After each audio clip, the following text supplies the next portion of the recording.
All right, everyone, welcome to the first edition of the Coast2Coast podcast. I'm Liam, your moderator, and let me introduce yourself to the two co-hosts. All right, should I go first?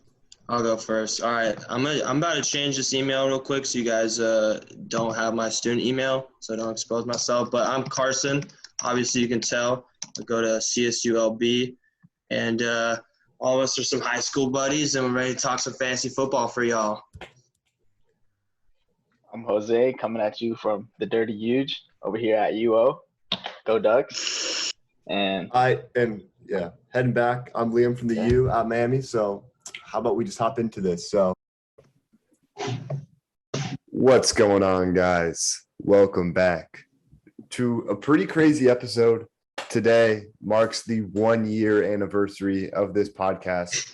Started filming it off. I believe it was the week 4 recap of the 2020 NFL season. It's crazy to see where we are now.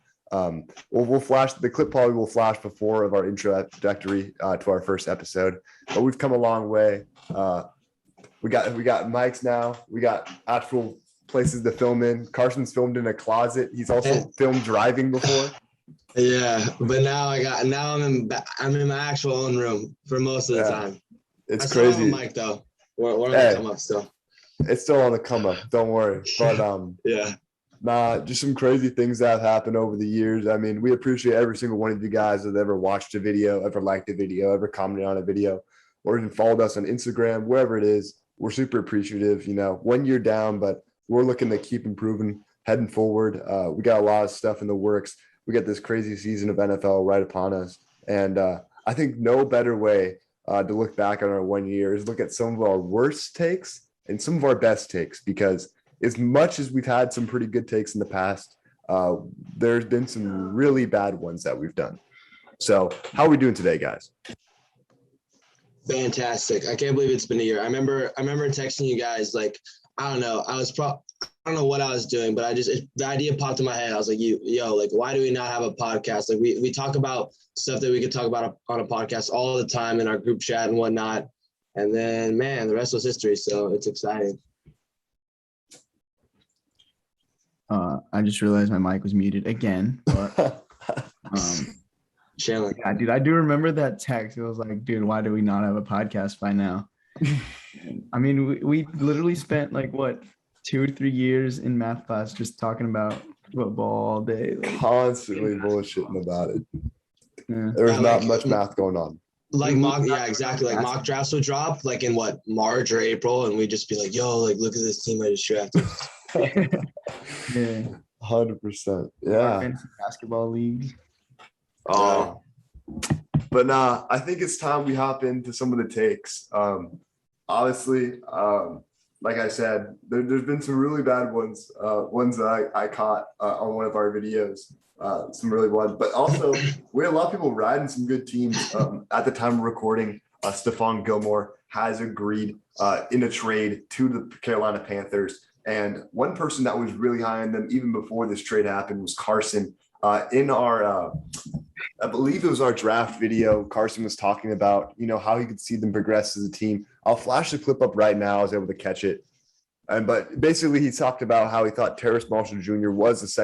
even though a second round pick was a first round value, which we've seen some flashes of that so far. Maybe he's going to fill in that role. Robbie Anderson hasn't played. And he said about a 10-win team. And I think today they can be more than just a 10-win team. Yeah. I said in our group chat today, I think they can be better than the Seahawks and the Niners, especially with their situations. But Carson, I'll let you talk on this for a second and what you see going forward for this team with this take.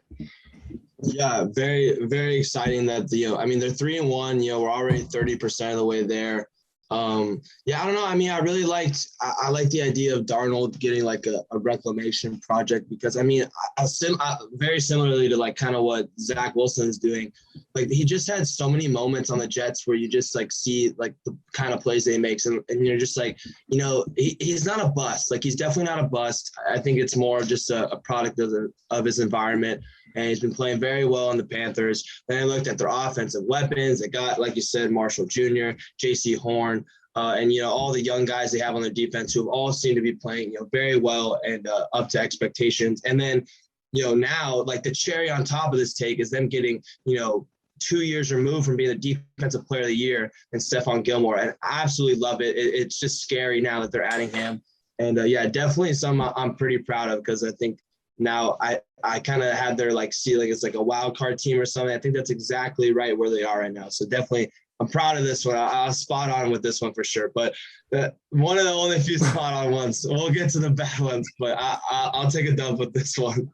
Yeah, we'll keep rolling with our good takes. Jose, I mean, obviously your good take this offseason has just been about the Cowboys being well, but obviously shout out to you. I did bash them in one of my articles. Yeah, he was going to do that regardless, man. He was going to do that regardless, but yeah. What's one of your I knew Carson had the Carolina one. I just watched it, but what's one of yours that you thought really stood out in terms of your great takes? Yeah, my best take I think was I believed in TJ Hawkinson. I had him as my tight end 3, right behind Kelsey and Waller, which now looking back is like, that's who else are you putting at that spot? And I also not had Kittle right now. Yeah, not Kittle. I also had Noah Fant as my tight end 9, which he's been really good, and I didn't have Andrews in the top 10. So, I mean, we've seen how he has struggled. I think he might still be top 10. He might be like 9 or something. Let me double check what position he's at, but he's not been great. He might still be top 10, maybe. Just because tight ends are so ass. Yeah, he's 9th. But still, close enough. Yeah. That's my best take. Yeah. So then just moving forward, I think my best take was in our NBA awards predictions. I went correct on every single pick in terms of the awards. Besides the championship, none of us even had the Bucks on our radar, which was crazy to think. But then again, I mean, like, that was really easy, just kind of nailing those teams down. I mean, those players down. Like Jordan Clarkson seemed like kind of a favorite to win his position, all and so forth. But now I think it's time we hop into the worst takes. There have been a lot. There have been a pretty decent amount, or really just ones that just stand out a lot. Carson, I'll hand it off to you. What was one that really stood out to yourself? Yeah, well, one, I mean, we already talked about the Cowboys, but Jose hit it right. I hit it completely wrong. In our draft recap, it was a Sunday talk and a draft recap. Here's what I wrote about the Cowboys, or said about the Cowboys. I love Parsons, but they actually have decent LBs. I had them as a loser, and Parsons, he might end up being the defensive rookie of the year, honestly. Parsons is balling out. And then I said that they lost because they did not get their shutdown corner. Well, it turns out they already had their shutdown corner. It's Diggs, Trayvon Diggs, with already 5 interceptions in 4 games. They had their shutdown corner. So definitely a massive L, putting the Cowboys as a draft loser, even though Parsons is balling out, and they have the best corner in the league right now. Like as of today, like he's playing the best so far. So definitely a freezing cold take. Yeah. Shout out the boys, man. Shout out the boys. Liam, I think you're muted. Check your button. On the mic. The button on the mic. Oh, sorry. I was going to say, I think I still got the worst take here so far, but I'll let Jose talk first. Yeah, this one was a couple weeks ago. We were doing our betting preview. I said, take the under on the Jags and Texans game. The Jags are going to run all over the Texans. And I think it was set at 44. I said, take the under. And the final score was 37-21.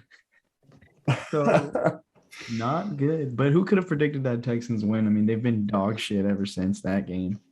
But so have the Jags. Exactly. Both teams aren't really particularly good. Also, I want to shout out, before I get into my horrendous take, one really good take was that Jose and I mean, we went back and forth on who we thought would be one of our best performing video on the channel in the last 365 days was our MLB MVP race video that Jose and I did. We both took our stances on either Vladimir Guerrero Jr. or Ohtani. And this is only the halfway point of the season. We did mention some guys that we thought would come up, but we really just thought it was kind of clear cut that it would be those two guys. And it seems to be that today.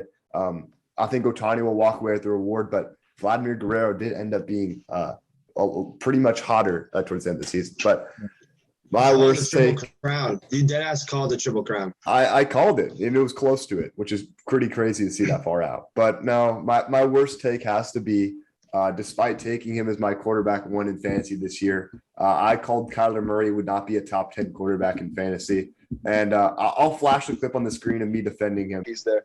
Kyler Murray, I have that Lamar Jackson sort of second year feel with him. I feel like he's way too dependent on Hopkins at times, and especially when he gets to go against, Jalen Ramsey 2 times a year. I mean, Christian Kirk, he's still been flaky. He's been in the league for a couple of years, and he still gives me concerns. And I don't like the coaching. I think Cliff Kingsbury's on the hot seat next year. I have my cousins, they're really big Cardinals fans, and they watch the games a lot. And he tends to make a lot of questionable play calls. I've heard that from a lot of other people, though. So that was the reason why. It kind of was stupid. He probably should at least be like number 9 on my list. But man, you don't have him in the top 10, bro. I know. It's just a feeling I have. When we get towards the offseason and we begin to see what happens. That's when I'll make my they forget this man was the number 1 front runner for MVP. He was QB1. Like 8 weeks into the season, he was our MVP front runner. Yeah, and then, but yeah, that'd been my worst one yet. Given that he's quarterback 2 right now. Seems to be having the league on fire with the 4-0 Cardinals. Can't get much worse than that. But we'll go back to the good takes. Aussie Carson, we mentioned about your Panthers take. What was another one that stood out to you throughout the year? So I'm looking at my fantasy article I did. It's on our website, and not a lot of great picks on here. We're gonna get to that when we come back to the bad picks. But there was one that I wrote about. I wrote Nick Chubb and Kareem Hunt, both being some of my guys at running back. And Chubb is currently the 13th highest scoring running back, and Kareem Hunt is the 8th highest scoring running back. So definitely. If you have both of them, you have 2 top, 13 running backs right now. Pretty proud of that one. But yeah, we'll get to the rest of the list later, because the rest of it isn't looking too hot. But I'm proud to say that I was correct on Chubb and Hunt, and they've been balling so far. Yeah, the unfortunate thing is all my really good article takes came a long time ago, in like 2017, when I predicted Jokic to have like an all NBA type season just before he won his MVP. I think I had an MVP that's take big up. time though. That was like way far back, but we're not going to count that. That was not within the era. But Jose, what's another good take of yours you want to share? During our scheduled preview video, we were predicting when the rookie QBs were about to start. And I was the only one that had Justin Fields. Well, I had him the earliest of anyone. I had him as week 2 against the Bengals. And although he technically didn't start, he did. That was the first game that he came in and took over for Dalton. So I'm counting that as a dub. We'll give it a dub because we're all wrong on most of those takes. I think Trey Lance, we had week 11. He's going to be starting this week as of right now, from what it seems to be. And Fields. Despite the rumors coming out that Dalton was quarterback 1, it just got confirmed that he will be quarterback 1 throughout the rest of the season. So we're looking at good takes here. One that I guessed I believe it was our first ever Sunday talk. We got a flood full of questions. Justin asked me, who do I think the Niners would take 3rd overall? And this was when Mac Jones was extremely heavily rumored there and Fields was in the talks. And I said, hey, the Niners are never going to do what you expect them to do. I've learned that long enough by watching the draft Solomon Thomas and all these other random players. I said they're taking Trey Lance 3rd overall. And I think that was correct because they did take Trey Lance 3rd overall. So now time to move in to some of our worst takes. Again, from that same Sunday talk, Chase asked us what free agent signing is going to have the biggest impact on their new team. I said Patrick Peterson signing with the Vikings would be a great one, bringing that veteran leadership there for that secondary. Unfortunately, and it's just his play in general. I was high on him, thinking a new start. Currently, right now, PFF grades him at a 58.8, which is far from the top of the league and far from what he's been. But, maybe it's too soon to call. I think he can still come around and at least bring up this team. I think they're 2-2 right now, just coming off a tough loss against the Cleveland Browns, but they were able to beat Seattle. So yeah, we'll see what it goes from there. But Carson, what's another one of your steaming hot takes that did not go so well? So I'm gonna go back to that article, that aforementioned article. Besides Davis and Chubb and Hunt, I had Mike Davis on there. I'm just gonna rapid fire these guys. I had Mike Davis on there. He's running back 29. I have Lamar and Herbert, who are still good, but they're both, Jackson's 10 and Herbert's 14 right now. I had Tua, which is looking absolutely terrible right now. I have Travis Etienne. I had two players that I really jinxed. I had Travis Etienne and Irv Smith Jr., two guys that both tore their ACLs like a week or two after I published it. So that I'm sorry to those guys. I'm sorry, bad juju. Adam Trotman, who I don't even know. Hold on, let's see how many points Adam Trotman has over. Jawan Johnson's outplayed him at tight end. I can tell you that. Yeah, definitely. Yeah, he's tight end 60. He has I think, let's see, 4.8. He has like 6 points all season. That's pretty bad.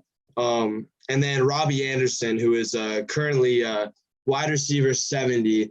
So, unless you got him as the 70th wide receiver in your draft, that's looking pretty bad. So, and then Gibson, he was my top guy, and he's RB 17 right now. So, considering I had him as my top guy, I was really, really high on him, and he's only RB 17. So, yeah, maybe next year you guys want to hedge my article, because the article it's not discontinuing, it's staying, but maybe hedge it, because the rest of it is not looking too good. Yeah. Jose, what you got up? So I had Allen Robinson as my 9th best receiver. I'm just trying to see how many points he put up. He's currently wide receiver 60, averaging 8.5 points. Has topped double digits once in a game where he got 2 receptions for 24 yards and a touchdown. Not even too good right now. Yeah. Nope. Not sure. I don't even want to start him at this point. Yeah, it's tragic. But no, we'll move in again, doing some more good takes. The one I want to talk about, our group good take, is all of us said JOK was a steal in the draft. Saying, people had their questions about him. Would he be able to succeed, with a skinny frame despite winning, awards in college, being decorated? Would he still be able to succeed? He ranks, I believe, as one of the top PFF linebackers. I believe Jose mentioned he was the number 1 PFF linebacker the other day. But, one of the best rookies this season, probably just shy of Jamar Chase into what his production's been. But good for us. But going into our good takes, going back to that wide receiver video, I actually had McLaurin and DJ Moore in my top 10. Neither of you guys had any of them on your list. It looks like at this point they could very well finish in that range. Moore obviously has been great with Darnold this year. Seems like Robbie Anderson's been out of that equation.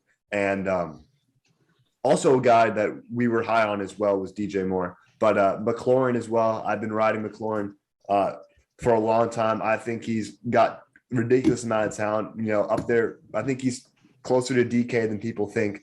But yeah, that was another one of my takes. Carson, do you have another good take to go to? Yeah. I'm gonna go to our way too early ranks as well. James Robinson, who I didn't mention, but he was on the list that I made for my guys for fantasy football this year with ETN, and I ranked him in our way too early at number 9, and he's currently sitting at number 9. So far so good. It's looking good for James Robinson, and hopefully he can stay right there at 9. That would be fantastic to end the season there. That would look pretty solid. Mm-hmm. Jose, another good one. one of my biggest takes this season, actually, that I'm riding with till the end of the season. I said it when the draft, after the draft recap, I said Jamar Chase was better than Justin Jefferson in college. Like, he was the guy he was Joe Burrow's guy. Like, and we saw how good Justin Jefferson was. I predicted Jamar Chase was going to be a wide receiver 1 this season. Currently wide receiver 12, averaging almost 18 points. So I would say right now he's a wide receiver 1 on your fantasy team. 100%. He's been balling. What was I just looking at? Oh yeah. Where was this? So yeah, one of my more favorite episodes was actually our first mock draft for fantasy. And before we get into the bad ones, one that Carson walked away with, Robert Woods was off the board at that point. And I'll show the video, but Carson, I believe, got kicked out of the lobby as he was saying it. He said he was going to take Cooper Kupp, that he was believing in Cooper Kupp was going to have a good season. And it seems like it's aged well. He was able to snag him in our draft. And I punched a couple holes in the walls.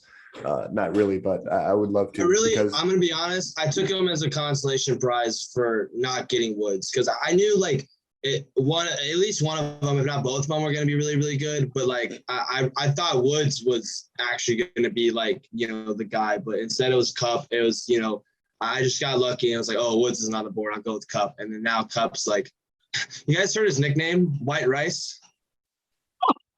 What? I forgot where I heard that, but it's White, Jerry Rice. Now he's White Rice. Oh, How hilarious is that? Yeah. No. Rice. But no, I'll get into another one of our bad takes. This was one that, and I believe it was in our season preview that Jose and I were going on, and Carson was calling us out for it. Believe Jose said the Raiders wouldn't win more than 4 games, and I said they would go winless because I was so determined that this team was bad.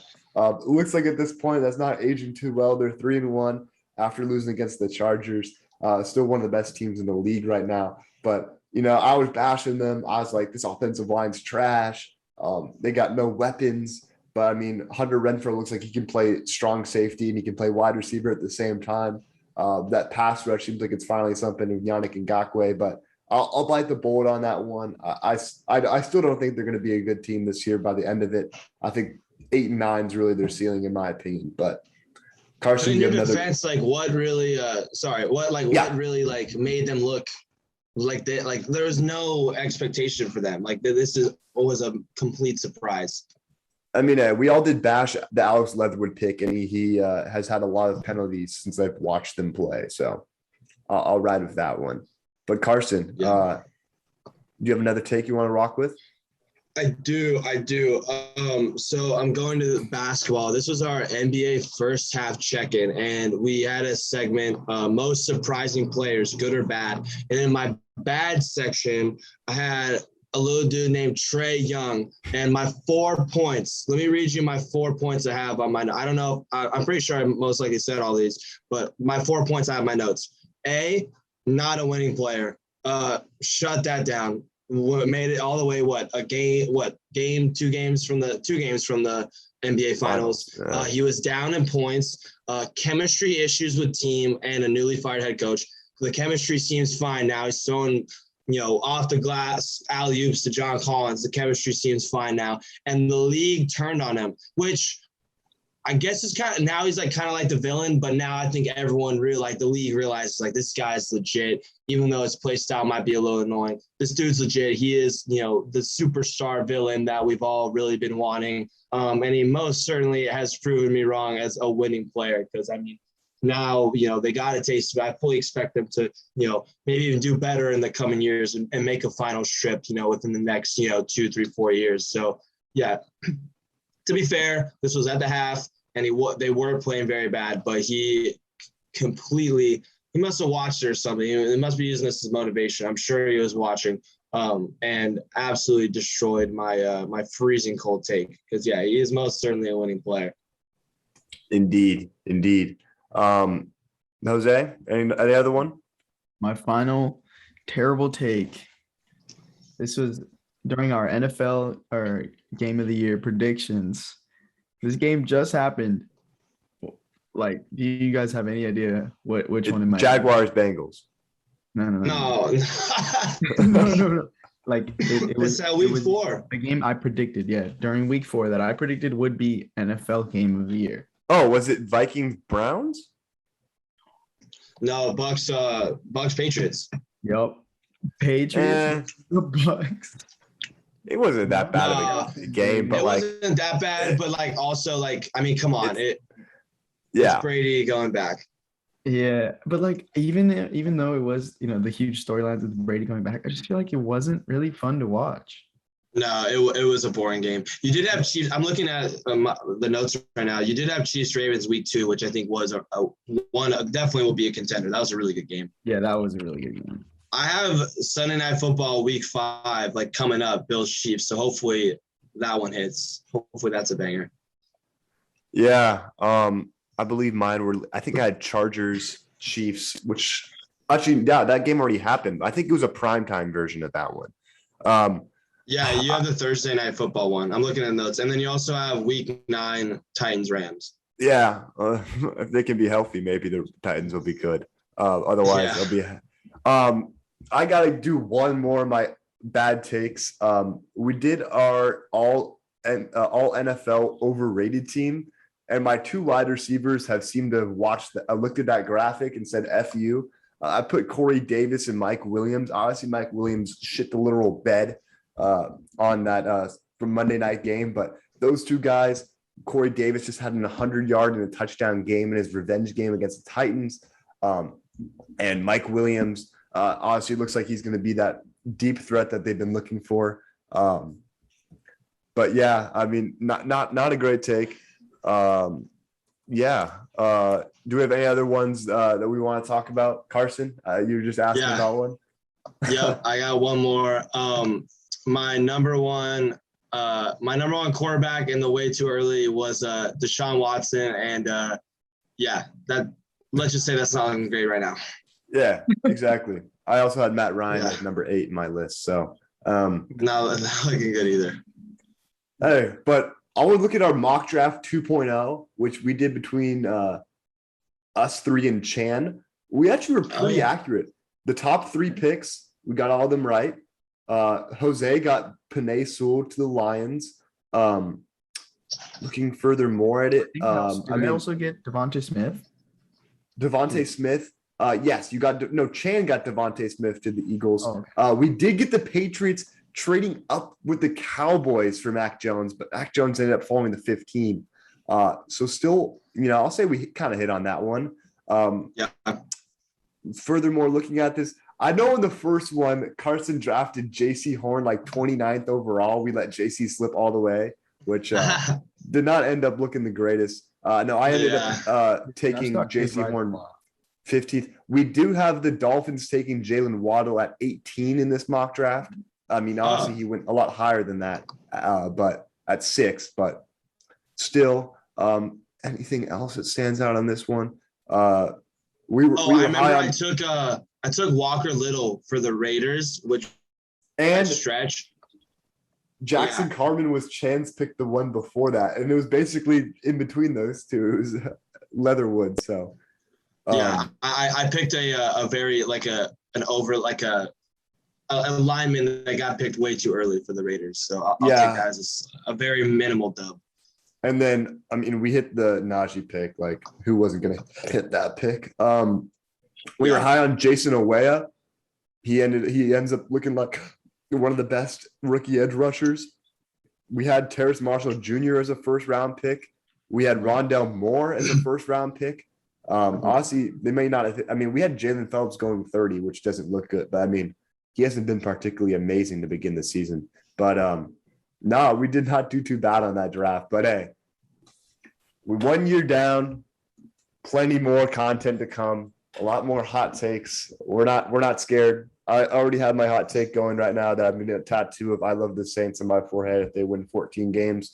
I think I'm safe at this point unless they have one of the craziest runs in NFL history. Still possible. They could win out.